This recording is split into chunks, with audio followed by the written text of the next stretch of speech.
Meet Ben Kovacs, entrepreneur, investor, and global connector. As the new general manager of FloGrappling and co-founder of the Guardian Project, he's shaping the future of combat sports and youth empowerment. Welcome to the Beast with Brains podcast.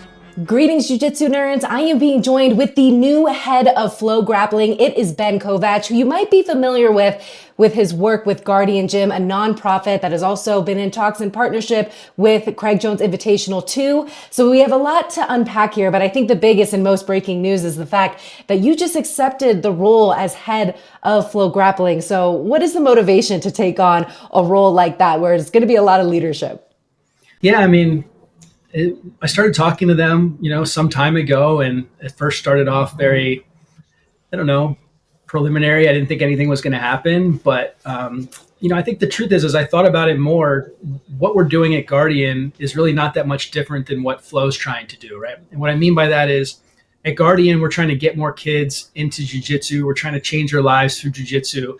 We're trying to make more opportunities available to them. And really, at Flo, I think the way that we're successful at Flo is very similar in the sense that we create content, we create opportunities, we put on events, we get people excited about jiu-jitsu, and we're a source of for them to go for content, for all these events as they're happening, which just builds their sort of interest and love of this sport. And I'm sure if you have been training for a while, which I know you have, you're probably like me. You feel like this sport becomes an indispensable part of your life. Many of your best friends come from it. The community comes from it. And you really can't imagine a world without jiu-jitsu. So I feel like Flo and Guardian really kind of have a natural symbiotic energy of working together to progress jiu-jitsu forward. And before the jiu-jitsu community kind of goes, oh, well, who is this one guy that's taken over as head of Flo? I want to know a little bit about your background, because you worked at Twitter for a while. Then you started diving into the Guardian Gym work, originally opened the first location in Oakland, second one in Baltimore, and then expanded from there. So kind of just tell me, I guess, the cliff notes of your background and how it prepared you for now your role as head of Flo. Yeah, so I started training jiu-jitsu 19 years ago when I was in Washington, D.C. at the Yamasaki Academy. And I kind of quickly realized that I wasn't going to become a world champion and that I wasn't really, going to be some great competitor, but I really gravitated towards sort of that love of being on the mat. I got addicted to that feeling that so many of us have after we train. And I started thinking like, man, this is really a sport I'd love to do the rest of my life. One of my best friends actually won the White Belt World Championships. I got him into jiu-jitsu when I was a blue belt. And he overtrained so much that he actually hurt himself so badly that he never was able to train again. And I was like, I never want to be in that position, because that made him depressed. He felt super sad. And I was like, I don't want to be that guy. So it sort of impacted the rest of my thought process around what jiu-jitsu was for me. I moved out to the Bay Area. I started training at the Ralph Gracie Academy at the time in both San Francisco with Kurt Osiander and in Berkeley with Eduardo Fraga. And after a few years, and I was working at Twitter at the time, as you mentioned, I thought, I think I could do this a little bit differently. You hear all this stuff about DEI and inclusion and income inequality, racism. And I was like, a lot of it just felt like kind of like a lot of words that people were saying, but they weren't really doing anything about it. And I thought, well, if jiu-jitsu is this place where people are going and all these things are being somewhat resolved or solved on the mat, if we create a nonprofit around this and we give kids free jiu-jitsu and we get more adults in the community into a donation-based jiu-jitsu, which is what we did with our first school in Oakland, that might solve a lot of these problems out there, right? It might be not a lot of problems, but it might be a small glimmer of hope for the people who want to take advantage of it. And I knew that not every kid would want to train jiu-jitsu, but I knew that so many of them at least could have the opportunity to try it, which is really what we were trying to do, is create like an opportunity for people to show up and experience this great sport. So my background is not as a great competitor, but I've been around the sport for a long time and certainly have a fond affinity for it. I think it's so important that the leader of FloGrappling is someone that has such a love for grappling. I think, and an understanding of the community, how the community kind of talks. Like there's different Reddit platforms that people go on. There's the YouTube channels. So when it comes to your perception of jiu-jitsu media, what are some of the improvements that you want to see and the vision you have for FloGrappling in 2025? Yeah, I would be lying if I said I have it all figured out. It's my fifth day on the job, so I'm still figuring out some of the opportunities and the things that we need to do there. I think the first thing we need to do is we just need to be honest, and we need to be transparent, and we need to, because it's very easy to do things when you just tell the truth all the time, right? And when you talk to your customers as if, you know, they're your friend or someone that, you know, you want to trust you. You're not talking like a big corporation, right? I'm not saying that Flo talks like a big corporation now, but I think we could probably even be more direct in the future with how we communicate to the jiu-jitsu community of what we're doing. For example, the investment that we've made in grappling over the last 10 plus years, and, you know, what goes into putting on these tournaments and how much we invest in these promotions and what we do in our own owned and operated events. Like, there's so much to tell people there about how we're actually making this sport better and sort of have paved the way to where we are today. And I think we just need to have those conversations with people, and we need to tell them, you know, what we do. And when we mess up, we can say, hey, we screwed this up, right? We're not going to do that again. We're going to change course, and that's totally fine too. You know, at Guardian, we recently hired this YouTuber to not hire, but started working with this YouTuber to be on our team. And he was like, oh, do you want me to start posting content about, you know, what I'm doing and about Guardian? I was like, no, you haven't even gone to the school yet. Like, you don't have to say anything fake. Like, go to the school, see if you like it, meet the instructor, meet the kids, and then you can put out your piece. And I think it's like people see through inauthenticity, or they see through anything that sort of comes through a corporate lens these days. So I think we just have to kind of do the opposite, right? We have to just be honest and, you know, tell people the truth, and eventually, like, we're going to earn their trust. I definitely think in combat sports, especially, there's a liking to things that aren't super, super commercial or feel corporate. So I think bringing in that aspect is super, super interesting. Obviously, FloGrappling has had a big following for quite some time. And when people go, if they have any complaints about Flo, it'll always come back to some things like, oh, the streaming isn't right, or oh, I wanted this promotion to be on FloGrappling and now it's going this way. So what is your overall mentality on handling some of those complaints coming from the community? Well, I mean, I think there's a few different complaints that you hear all the time, right? I mean, I think the first one is sometimes people complain about stream quality or camera angles or things like that. And I know now from being at Flo for a week that there's actually a lot of investment going on behind the scenes with camera technology and AI and some of these things that are going to get people really excited, that are going to actually, you know, create a better experience from the viewers. Then you have other things like billing, where some people in the past have said, you know, Flo only does annual billing. Well, Flo's actually done monthly billing for 2+ years now as well, right? So some of those things have already sort of been looked at and resolved, but maybe people just don't know about it because maybe we haven't communicated those effectively. You know, one of the things that I look at a lot is the average jiu-jitsu guy or girl spends hundreds, if not thousands of dollars in a given month training jiu-jitsu. There's a gym fee that you pay to go to the gym. You pay to travel to tournaments, potentially. You might buy a new gi every 6 months, rash guard sets. You might pay for private lessons. You might go to a seminar for somebody in your association who comes through town. And much of this is done to support the growth of jiu-jitsu, right? Hey, this guy from 10th Planet's coming through, 10th Planet Las Vegas. I don't really want to go to his seminar that badly, but like, he's part of the 10th Planet family, right? So maybe I want to support him or something like that and pay the $100. You view that as an investment in jiu-jitsu. You view that as an investment, in that case, in 10th Planet.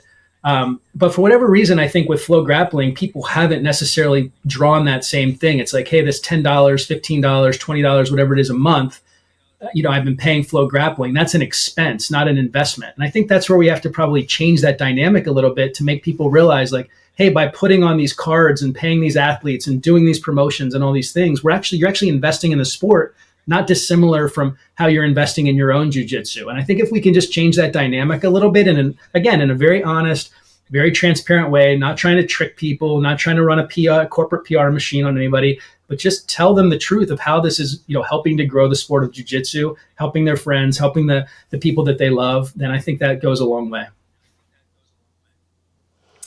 And with FloGrappling and all of the promotions that they have been putting up, is there any aspect of you that thinks that there could be too much content on FloGrappling, or do you think that the more the merrier?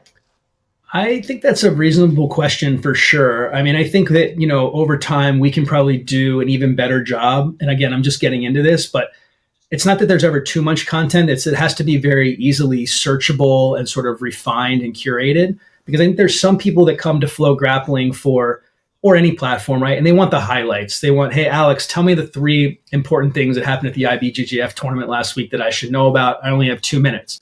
Then there's other people who want to watch 15 hours of video on every purple belt match that just happened that weekend. And those are 2 sort of like different consumers. So I think that's a balance we have to strike is, do we want to have just an absolute like dearth of content that, is for those people that want to spend dozens of hours a day on the platform? Or do we want to have, more like personalities, summarization, et cetera, to make it really easy to find? And I think the trick is, how do we do both? And you're coming in at such an exciting time. I guess it's like died down a little bit, but the biggest weekend in grappling happened when ADCC versus CJI faced off on the same weekend. And that was definitely the most exciting weekend we had in jiu-jitsu, period. And then there was like a little bit of a drop off of, maybe not as many events, not as much talk. But in the narrative of CJI versus ADCC, I'm curious, what was your stance when you were like eating your popcorn, watching all this go down? And if you think that going forward, there's going to be kind of like a bad guy in the narrative. I think ADCC was getting painted as the bad guy because there was an issue with fighter pay and different things on all levels. So what is your prediction moving forward?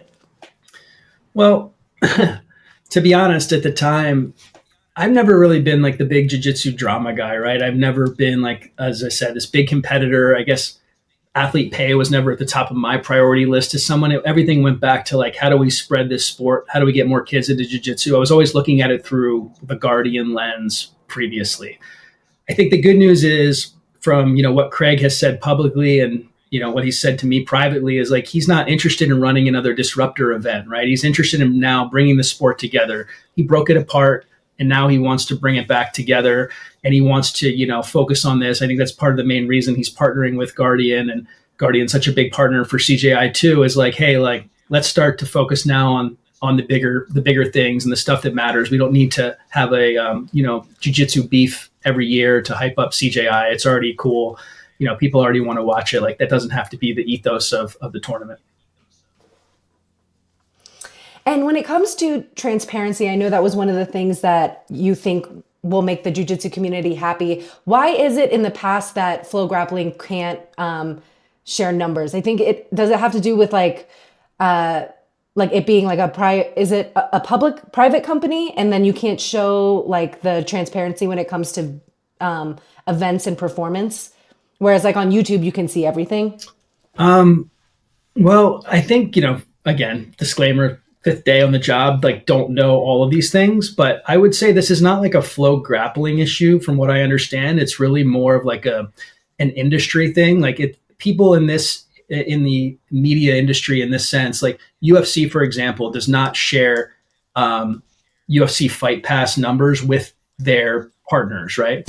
They just don't share that. Like, Flo doesn't share, how many subscribers might have signed up around an event with partners, if that makes sense. It's just more of like an industry standard. It's not like Flo is this bad company doing this one practice and everybody else is doing it differently. Why that has been the standard for years, I guess I'll figure that out here pretty shortly over time.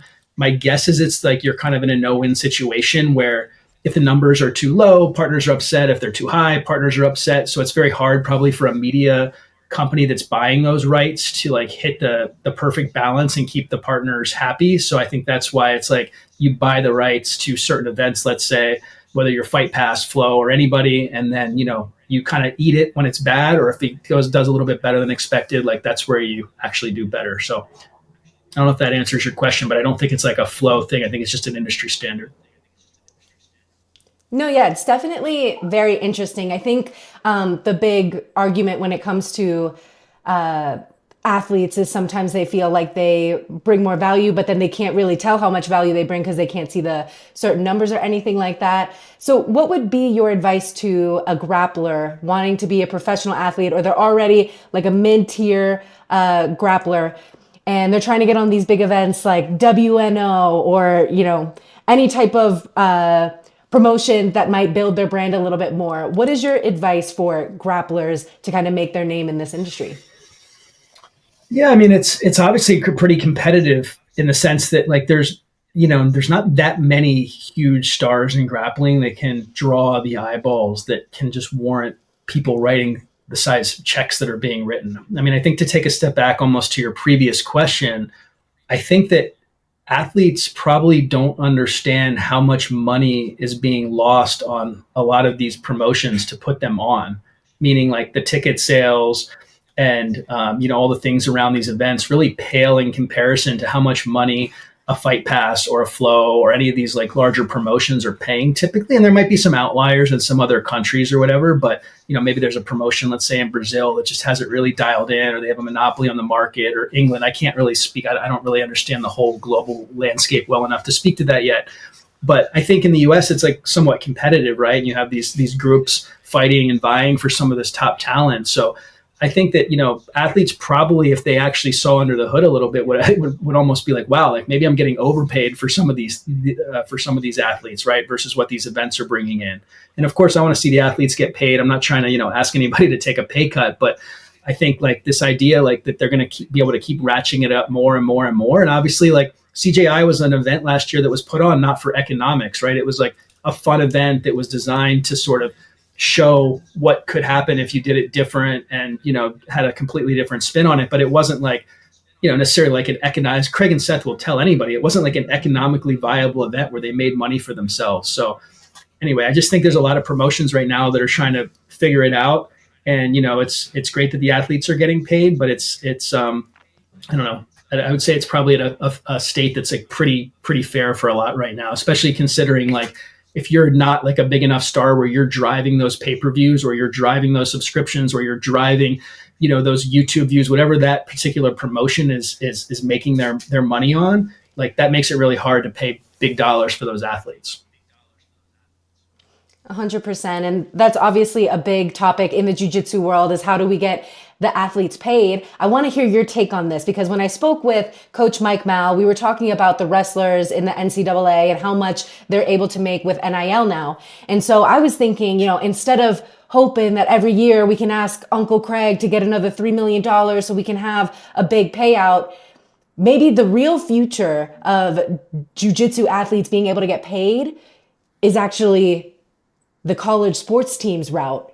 And in would come a PGF style rule set where now you're not just focused on one jiu-jitsu grappler, you're like supporting a team, it's college sports, and then you can get some of that NIL money. What is your take on that? Or what do you think like is the future of how people get paid? Like, I think the college route could be good for jiu-jitsu, no? Yeah, I think there's something to that teams league format that I think is really interesting for sure. I'm friends with Brandon. I like what he's doing. I think he's super cool. So there's definitely something there. Yeah, I don't know. I mean, I don't think anybody's like completely figured it out yet, right? Yeah, I think it just has to do with so many rule sets, so many different promotions. But I think that just goes to show that the sport is growing and that a lot of people love it. And if we can get it to different countries and really support people from a young age, I think that is the best thing that we can do. And that is something that you, Craig, and Seth are looking to do. I don't want to give away any dates or anything for the big plans that you have, but they've kind of foreshadowed some of the things with the clips that I think Calder has filmed with the students in Peru. And they also went to Ethiopia. So can you tell me what's on the horizon for Guardian Gym and all the things that you guys have been working on? Yeah, man, you're good at the transitions. Like, just went from like grilling me about athlete pay to just like helping kids in other countries. I like that. Genuinely just curious questions, by the way. Sorry, my ADHD is like, I'm curious about this. Yeah, I mean, so Craig and Seth, they came and visited Guardian Peru in November. I think they fell in love with what was going on there. They got to meet the kids. They got to meet the guy, Sal, who's leading the program down there, and kind of hear that vision and just see that growth. And we kind of put our heads together and said, what if we built a space that was significantly bigger, where we could have, instead of 85 kids training, we could have 300 kids training. But what if we made it, a community center? What if we put a rock climbing wall and we put Airbnbs there, and we put a surf shop and a coffee bar? And what if we made a weightlifting room? And we made this actually like a destination where not only these kids and in this community could have their lives changed through it, but what if we made it was like fun charity, right? Where it was like fun charity tourism, where jiu-jitsu athletes all over the world could come to this school and they could train, they could put on seminars, they could volunteer and help with the kids, they could go take a surf lesson, they could go eat great ceviche. I mean, to me, like charity is hard when it's not fun. The reason I can do Guardian is because it's fun. I love jiu-jitsu. I can talk about jiu-jitsu. I can go train jiu-jitsu. It's fun, right? I don't like to pick up trash on the side of the road because it's not very fun, even though I know it would be helpful.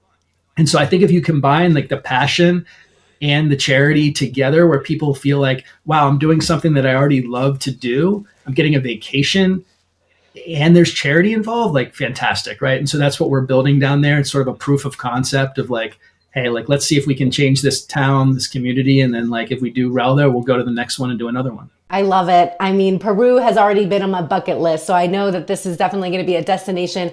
And I can't wait because that'll probably be the first school that I end up checking out, unless I do one that's in the States. But I'm so excited for you. I'm so excited for all so, you know, now we have 4 schools in Peru. So basically you fly into Lima, and now we have a really great academy in Lima that we just started partnering with in Miraflores. And then we have one in Punta Hermosa, which is about an hour south, which is an awesome beach town where some really cool people run it, including 2 guys involved who are like the best 2 surfers in Peru, like 2020 Peruvian surfing Olympians who are like gods of the water down there. So, you know, imagine the kids, like not only are they training jiu-jitsu, but they're hanging out with like these surf legends and they're training jiu-jitsu with them. And that goes so hand in hand, jiu-jitsu and surf, I feel like. And then you fly about an hour north and you're in a town called Mancora, which is where our headquarters is. And it's like a little, probably imagine like Tulum, Mexico 30, 40 years ago before it was all built up. And it's like really rugged and it's really raw, but it's super beautiful and cool and like just amazing food, amazing people. And now hopefully even more amazing jiu-jitsu. How do you even go to where you're currently at, Ben? Like you literally were living in Washington, D.C., and then you moved to the West Coast and you were working with Twitter. And then all of a sudden you were like, I want to give back. And now this is like what you wake up for in the morning is to put this stuff on. Yeah. What a life. I mean, the Guardian stuff's kind of like a 10 years overnight success, right? Meaning like we kind of fumbled our way through. We sort of, I mean, it wasn't that long ago. It was like 10 years ago. I was sitting in a gym as like a brown belt begging people to come take free jiu-jitsu, right? It wasn't like super sexy at the beginning. And it wasn't until I think we kind of figured out that new way of doing things, which was going to the other academies and then going to these other countries. And now we're almost like a venture capital fund in the way, like we go find social projects around the world, like in Ethiopia or in Peru that are starting, but they don't have enough fuel on the fire. So we go and we say, hey, like you've got 7 kids training. You're doing this as a side project. That's great. Like, what do you need to get 50 kids training? And then they say, oh, well, I need new mats, or I need a bigger gym space, or I need to hire an assistant instructor. And then we come in and we help with those things depending on what they need. And then once they get there, then we can help them with the next thing. And that's kind of what happened in Peru, right? We try to find people who have like that really solid backbone and work ethic and sort of foundation, whatever you'd call it, to then take it to the next level. That's definitely an awesome business model that you have. And I love how you're going to be able to take those skill sets and bring it to everything that you're doing as the head of FloGrappling. So is there anything else that you want to let people know about that you're currently working on? No, I mean, I don't think so. Just got to figure out how to make Guardian and Flow really awesome. I love it. Well, you have a nice WNO card coming up on April 18th. So people are definitely going to be tuning in for that. Are you going to be in Austin for that? Or in Red Rock, I think. It's in Red Rock, just a little north of Austin. Are you going to be there? I have no idea. I've only been to Austin, Texas one time with my mom. And I think El Paso, I went to 10th Planet El Paso. So it's been a while since I've gone to Texas. But I guess it would be better to go soon before it gets crazy. Yeah, exactly. Hot. Yeah, you should come. Yeah. Should work with us someday. It'd be great to have you on the team. I would love that so much. I love the long form stuff that you create. I think Trey and I forget who else helped produce Roots with Cade and Ty Bertolo. That's my favorite one. I think so. Yeah. And it's titled Roots. That's like my favorite one that they've done. And a few more. I like the reality show and the funny stuff that they do too, but I think their long form creations is my everybody favorite. Always remembers Trey because he's so handsome, but Reed's been there for a long time, like 10 plus years. So he actually moved over to the films division at Flow, and now he's back running the grappling content team. So I'm super excited to have him back there full time. I love it. Well, can't do it without Reed. I'm sure Reed is just as beautiful as Trey. They got a great squad over there. I think Michelle I've met too. She lives in California. So I love the Flow Grappling team and what you guys are going to be doing for 2025. So thank you so much for being part of it. You love them more than the UFC team? Well, I've only been to one event, and you happen to be, actually, I've been to two events, FPI 8, FPI 10. What was your thoughts on FPI 10? And why were you there? Just enjoying? Yeah, Craig and Seth invited me. We were having a little party under the chairs. I don't know if you saw the empty cups. It was like you could hear a pin drop in there, except like where our 6 chairs were. There was like a bottle service somehow happening. Yeah, you guys were causing havoc over there. Yeah, you could just tell. Like, I think that's what the UFC wanted. They wanted like Craig to have his little like party area, but not get too crazy. I was kind of hoping something wilder happened, but I think the craziest thing that happened was Craig handing Victor Hugo his bottle of tequila or his glass of tequila after he beat Nicky Rod, and Victor thought it was water, and he chugged it back and almost threw up on his way off the mat. So it was pretty funny. No. Oh my gosh. That's like the worst nightmare. That's like what I feel like happens to you in high school when you are hiding your alcohol and then you take a big swig of it. Oh my gosh. Poor Victor. But I'm so happy that you were there. Got to experience again the Vegas energy, and hopefully we will see you again soon. But until then, Jiu-Jitsu nerds, say hello to the head of Flow Grappling. If you have any complaints, go to this guy. I'm just kidding. But he should be making everything better. So Thanks, Alex. Thanks for having me.